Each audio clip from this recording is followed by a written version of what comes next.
2005 వరకు state board topper అన్నది government schools పిల్లలు వచ్చేవారు. ఓకే. ఆ 2 సంవత్సరాలు ప్రైవేట్ స్కూల్ వాళ్ళు వచ్చారు. ఓకే. అంటే ఈ 2 సంవత్సరాల్లో ఏ గవర్నమెంట్ స్టూడెంట్ కి 100కి 100 మార్కులు ఏ సబ్జెక్ట్ లోనూ రాలేదు. ఇదివరకు వచ్చేవి. ఓకే. టాపర్ ప్రైవేట్ అనవచ్చు, గవర్నమెంట్ అనవచ్చు. బట్ 100 రాకపోవడం అనేది చాలా డౌట్ అని. ఏదైతే సాఫ్ట్వేర్ డెవలప్ చేసి కంప్యూటర్ ఇన్స్టాల్ చేసి ఎక్కడైతే మార్క్స్ ఎంట్రీ చేశారో ఆ సాఫ్ట్వేర్ తీసుకురండి అని చెప్పారు.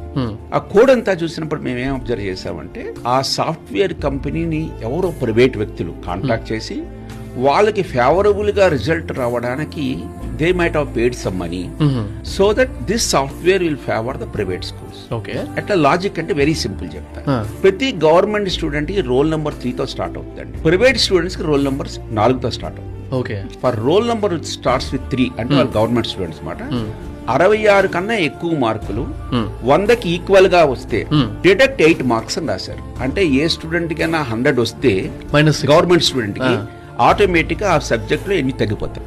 అదే ప్రైవేట్ స్టూడెంట్స్ వాళ్ళ రోల్ నెంబర్ 4తో స్టార్ట్. వాళ్ళకి ఏం చేశారంటే greater than 68 less than or equal to 92 add 8 marks ని యాడ్ చేశారు. దీన్ని మనం సాఫ్ట్వేర్ మ్యానిపులేషన్ అంటాము. దీన్ని యాక్చువల్గా డేటా డిడిలింగ్ అని కూడా అంటాము.